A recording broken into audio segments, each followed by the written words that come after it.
Back here on the lunch break, KDUS AM 1060. Chris Schubert here with you. Hope you're all having a fantastic Thursday afternoon. Producer Evan, I have a couple of questions for you if you don't mind. If you're not busy. Give them to me. I've got a couple of questions that I would love your thoughts on. Would you say that the Arizona Cardinals had a good free agency period? I would say probably a top 3 free agency period. Would you say the Arizona Cardinals had a good NFL draft? I would say they had a solid NFL draft. Would you say that the Arizona Cardinals are a better football team than they were at the end of last season? Both feet on the ground, stand by what I said. They are a better football team this season. Would you say that it is fair that the expectations for this team are raised up to the level of making the playoffs next season? They won 8 games last year. I said they got better. They had a great offseason. You would imagine that they are at least a 9-win football team, and the expectation should be to win 10 games. You're 2 games better. I think that gets you in. I'm getting a very positive vibe off of you about what the Cardinals have done this offseason. A different vibe. It's been very negative today. Right. Very positive on the Arizona Cardinals. Right. Very different than the way you feel about Torey Lovello and the Diamondbacks right now. Yes. So, obviously. Positive vibe. You are going into the season kind of excited about this football team. Very excited about this football team. So, my question is it just us? And when I say us, I mean everybody within the border of the state of Arizona. It seems to be that way. Because on Sports Illustrated today, they released a story. Connor Orr did his 100 bold predictions for the 2025 NFL season. And his 8th prediction of the 100, 8th, meaning it was somewhat front of mind. Some of the things he had in front: the Bills will defeat the Eagles in the Super Bowl next season. Josh Allen will win the Super Bowl MVP. The Saints will have the number 1 pick. 2 NCAA head coaches will receive serious offers for NFL head coaching jobs. These are some of the things. Number 8, Kyler Murray will play his final snaps for the Cardinals. I won't read you the whole blurb, but this is how the blurb ends. Quote, "While a lot of this is not Murray's fault and is often the reality of playing for a team bad enough to qualify for the number 1 pick, Arizona will prepare for larger scale changes after finishing in the NFC West basement." Anybody want to explain to me where the disconnect is? Because I agree with everything that producer Evan said. This team had a great offseason. This team had a great NFL draft. This team is much better on paper than the team they were at the end of the season. It is incredibly reasonable for them to have expectations of making the postseason. But you can tell. You can tell in the way this was written, and you can tell in the way people are talking about the Arizona Cardinals. Some of them will say it out loud, some kind of hint around it. They've made up their minds on Kyler Murray. They've made up their minds. They've determined he's not a good quarterback. They have determined he is not a franchise quarterback. They've made up their minds. You can have the best offseason in the world. You can get Josh Sweat. You can bring back Calais Campbell. You can bring in Dalvin Tomlinson. You can have an excellent draft, Walter Nolan and Will Johnson in the first 2 rounds. And by the way, some of the other predictions in this story, one of them was about Walter Nolan leading all rookies in tackles for loss and pointing out Calais Campbell and his addition to this team making a difference. One of the other predictions from this list had to do with... I'll sit here and say, if those 2 things happen, they're not finishing in the basement of this division. How about this? Another one of the predictions on this list. Marvin Harrison Jr. and James Conner will combine for more than 20 touchdowns. How can you predict those 4 things and then say they'll finish in the basement of the division? I will tell you. They don't think the quarterback is any good. They don't think the coach is any good.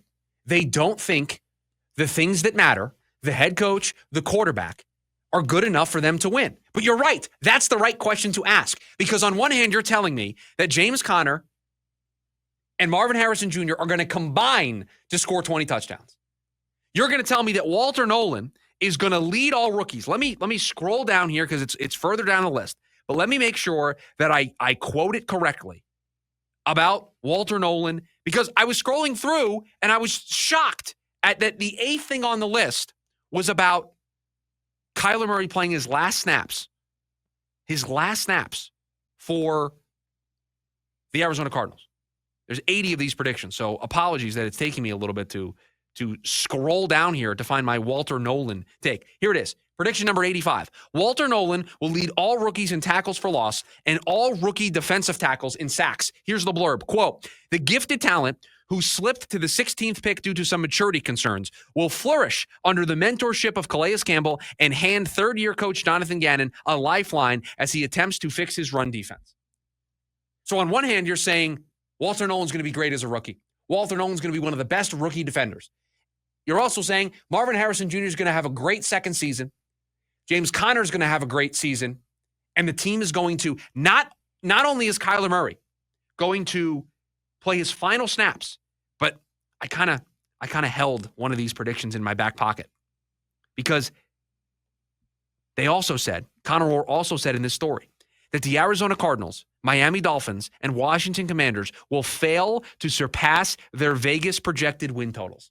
And in parentheses, they have the Cardinals win total at 8.5. What were the three teams? It was us, the Cardinals. The Cardinals, the Dolphins, the Commanders.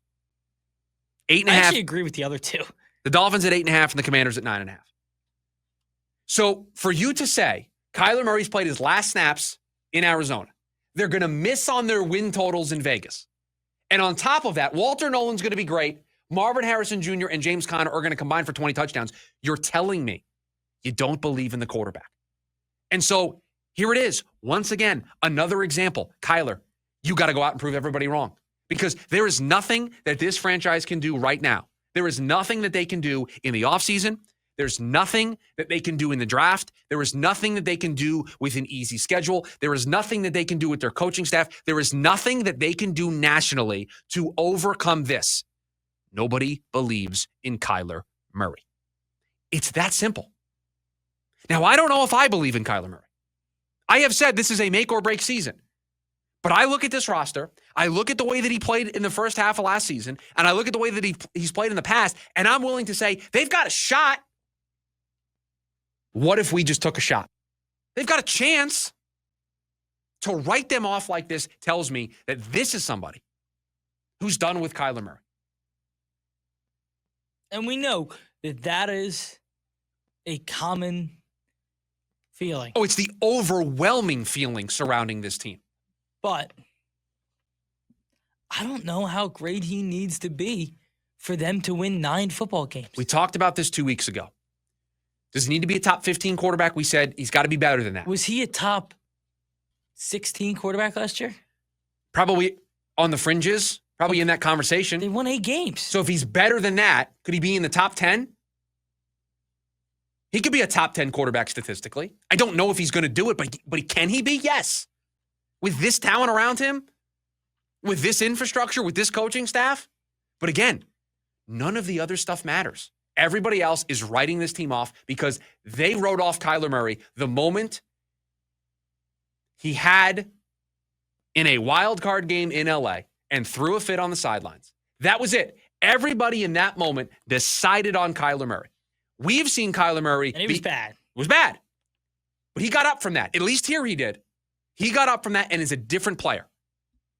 I just don't know if everybody else is willing to give that second chance. They seem very resigned that Kyler Murray is done here. But you know what? If I was Kyler, if I was the Cardinals, boy, is this fuel. Boy, would I use this as motivation. I would have this posted in his locker. Boom. Every day.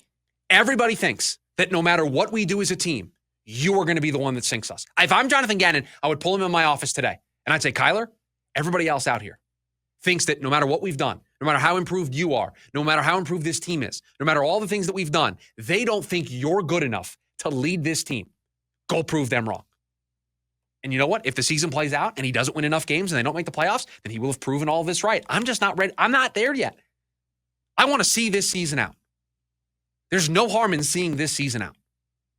But I'm reading this and I'm seeing all these different predictions about the Cardinals and trying to justify it. It all leads back to one thing. People are done with Kyler Murray, at least nationally. They are done with him as the franchise quarterback of the Arizona Cardinals.